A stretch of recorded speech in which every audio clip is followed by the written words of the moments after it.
Antes de começar a falar do artigo, é importante situar as 3 autoras que escreveram esse artigo.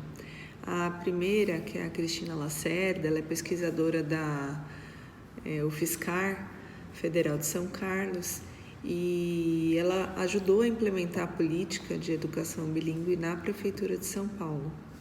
A Neiva Aquino, também pesquisadora da área de surdez, linguística, tradução e interpretação, também da UFSCar.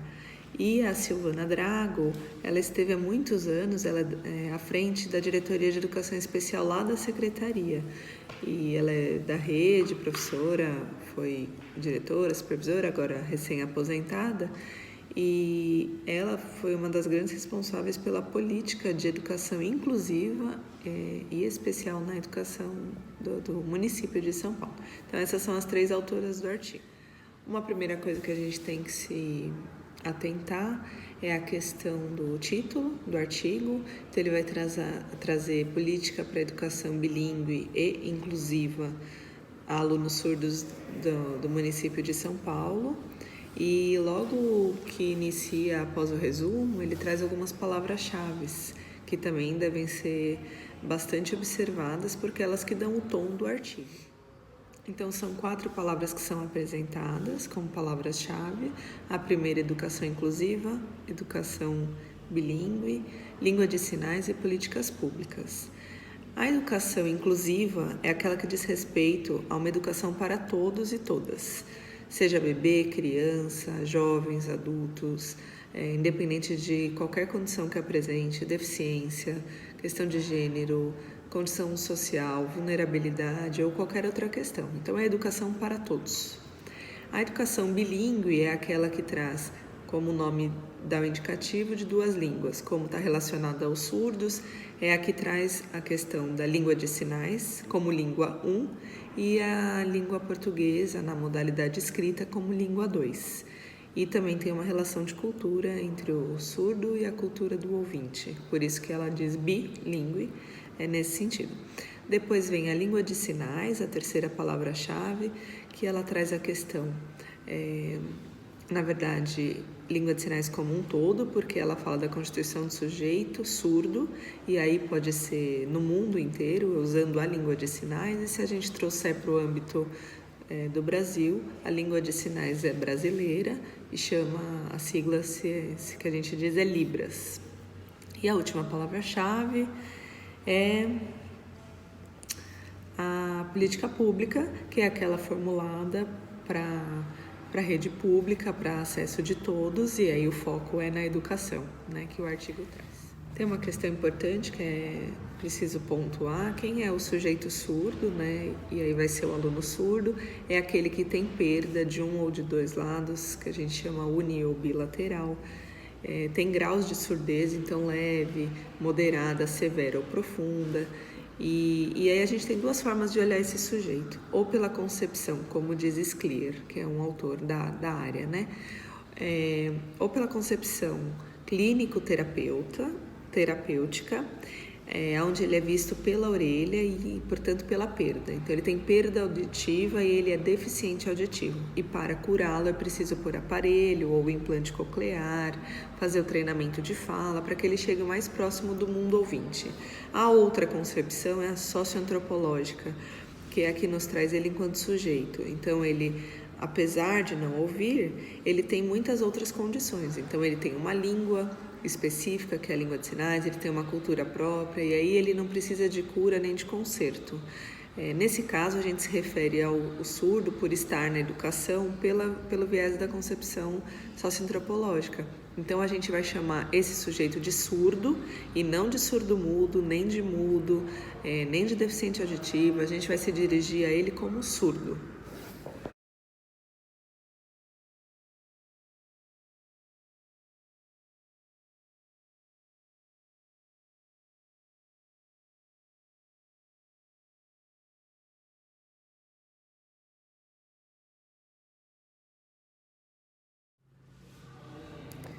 Logo no começo do artigo, elas dizem que a educação bilíngue para surdos é muito polêmica, e é mesmo. Dentre os teóricos, há uma discussão muito forte entre qual seria a melhor educação, né? E inclusive a comunidade surda discute muito isso também. Seria melhor uma educação bilíngue, onde a escola fosse só para surdos e se utilizasse a língua de sinais como língua 1 e a língua portuguesa escrita? Ou seria melhor uma escola comum, com ouvintes, onde o surdo estudasse dentro? Essa é a grande discussão que se apresenta na área. Entretanto, o município de São Paulo tem uma especificidade que, como é uma rede pública e é a família que escolhe o serviço, então ela pode escolher por uma escola de surdo ou não, então o município precisa oferecer mais de um tipo de serviço.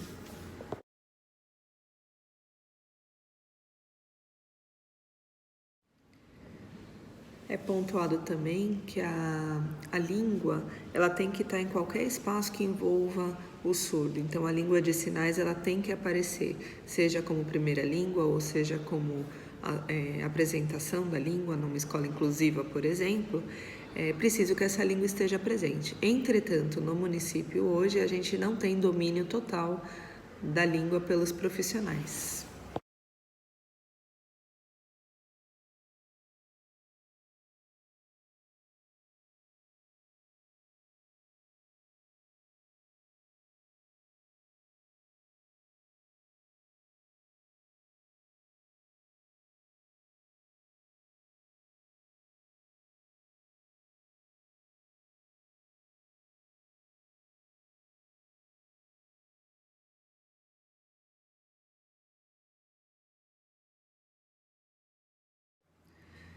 Existem duas leis que são muito importantes para a educação bilíngue e para a comunidade surda como um todo, que é a Lei 10.436 de 2002, que ela, apesar de não reconhecer a Libras, que é a língua brasileira de sinais, como uma língua oficial do Brasil, ela reconhece como uma língua de uso da comunidade surda, o que dá a essa língua o status de língua, que antes a gente não tinha.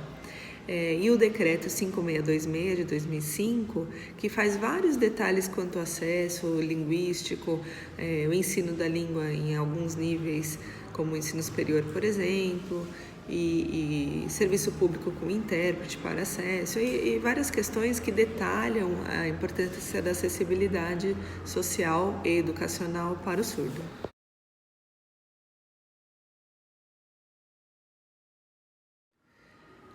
Como o Vygotsky pontua, é muito importante para a formação de um sujeito social que ele tenha acesso à linguagem, à língua e à interação social. E isso é possível com a estruturação, tanto da linguagem quanto a aquisição de uma língua, e que essa língua seja compartilhada. No caso do sujeito surdo, a língua de sinais é um grande estruturante do sujeito.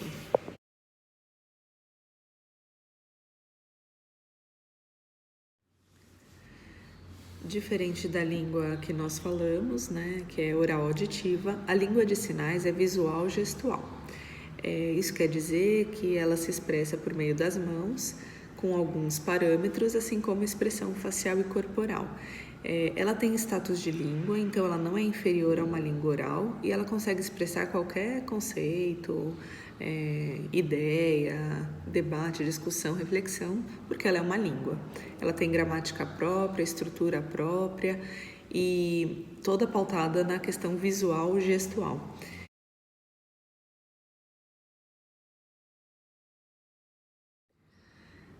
Tem um decreto muito importante na rede municipal de São Paulo, que é o decreto 52.785 de 2011, que transforma as escolas especiais para surdos em escola bilíngue. Então, antes a gente chamava de EME, Escola Municipal de Educação Especial, e elas passam com esse decreto a chamar EMEBs, Escola Municipal de Educação Bilíngue para Surdos.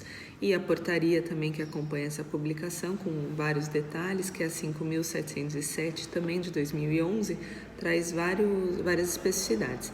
Essa legislação é importante para a educação bilíngue na Prefeitura de São Paulo, porque ela apresenta uma mudança de concepção e de perspectiva sobre o aluno surdo. Então, a educação era especial e ele ficava apartado um pouco na lógica de precisar ter um ensino diferente porque não acompanhava a escola inclusiva. E na mudança de lógica, a EMEBS, né, então a Escola Municipal de Educação Bilíngue para Surdos, ela apresenta o sujeito surdo com direito linguístico e cultural, e por isso que ele ganha uma escola bilíngue.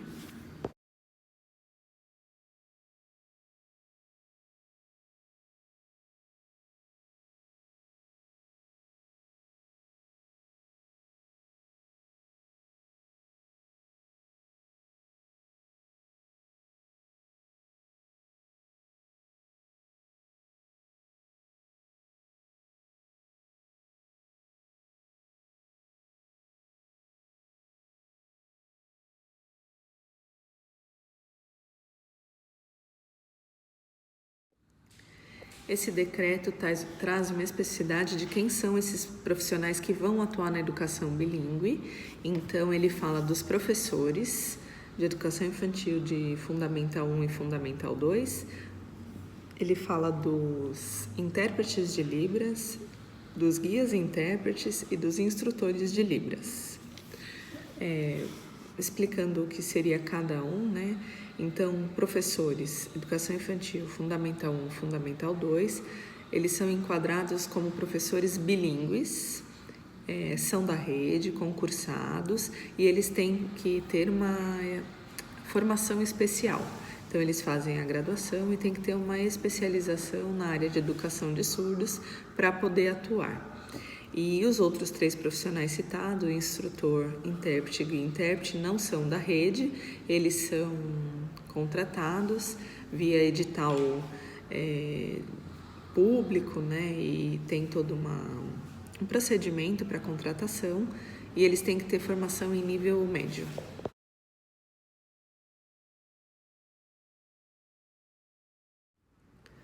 O professor bilíngue é aquele que domina a língua de sinais e que a usa como forma de instrução, e a secretaria dá apoio a esse profissional em forma de formação contínua. É isso que elas colocam no artigo, a formação contínua, inclusive oferecendo pós-graduação para as pessoas da rede e outros tipos de formação.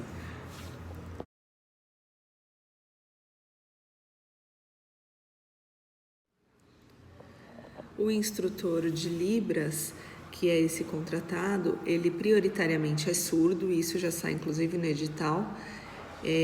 A função dele é que ele seja um modelo tanto linguístico quanto cultural para os alunos surdos, porque a ideia é que eles vejam que existe adulto surdo, que é usuário da língua, com uma língua fluente, e peguem as questões culturais mesmo nessa convivência. Esse instrutor atua nas escolas bilíngue ou inclusivas, e ele faz a função de ensinar língua de sinais para a comunidade, nós ouvintes, por exemplo, como língua 2, porque não é nossa primeira língua, e faz também o apoio ao professor para ensinar língua de sinais como língua 1 para o aluno surdo. Fora isso, ele ajuda a pensar atividades e ele dá toda a questão cultural e linguística que falta a nós ouvintes por não sermos surdos, né?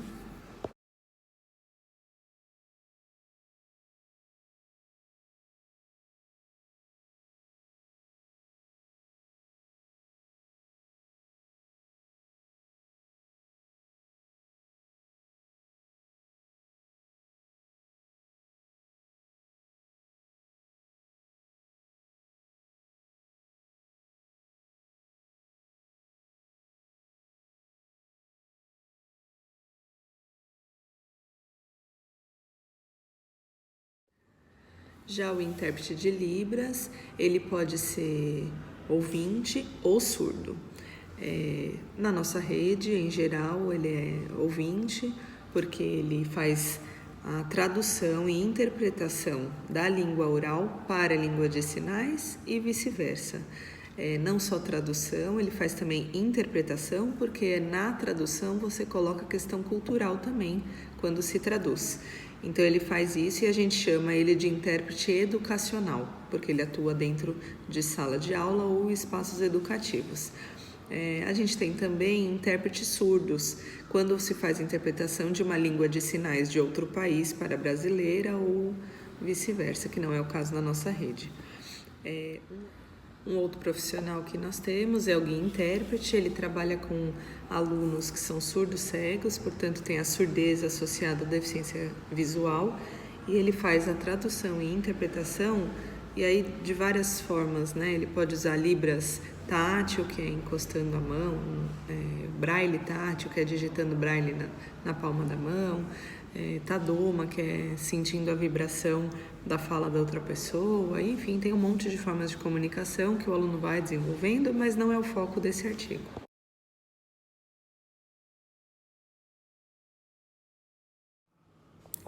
As políticas públicas que foram desenvolvidas no município de São Paulo na educação de surdos, elas são muito importantes porque elas trazem muitas experiências, né, para ajudar na reflexão, tanto da comunidade surda quanto das academias. Bom, então é isso que o artigo traz. Eu fiz um resumo bem sucinto dos conceitos que aparecem lá no artigo, a questão da língua, do sujeito surdo, a importância dessa língua para o aprendizado da criança, a questão das legislações e do direito linguístico, né, do aluno surdo, e como o município avançou na questão da política pública. Eu queria fazer um complemento de algo que não aparece no artigo, que eu penso ser importante, que é só apresentar então quais são os serviços que hoje a Rede Municipal de Ensino de São Paulo oferece para os alunos surdos. A gente tem então a Escola Municipal de Educação Bilíngue para Surdos, as EMEBs, que ensinam alunos surdos com língua de sinais como língua 1 e língua portuguesa na modalidade escrita como língua 2. A gente tem as escolas Polo, que são escolas para ouvintes, e dentro dessas escolas tem algumas salas bilíngues, que aí sim ensinam língua de sinais como língua 1 e língua portuguesa na modalidade escrita como língua 2. O resto da escola, funcionamento normal para o ouvinte. E a terceira escola, que é a educação inclusiva, que a gente diz no sentido de ser uma escola comum para ouvintes, com alunos surdos incluídos, e quem atua lá é o intérprete de Libras, que faz a acessibilidade da língua entre o professor, o aluno e a turma. Então, esses são os 3 tipos de escola que a gente tem hoje para o aluno surdo. A EMEBs, a gente tem 6 escolas no município. As escolas Polo são 2 ou 3, se eu não me engano. E as escolas comum com alunos surdos a gente tem espalhadas por aí, não sei precisar o número. A gente tem também o serviço de SRM, Sala de Recursos Multifuncionais, que serve para os alunos que estão incluídos na escola de ouvinte. No contraturno tem um atendimento educacional especializado, onde vai ensinar a questão da língua de sinais e a língua portuguesa na modalidade escrita, já que lá na sala ele tem aula pelo português oral com a tradução do intérprete. Tá bom? É isso.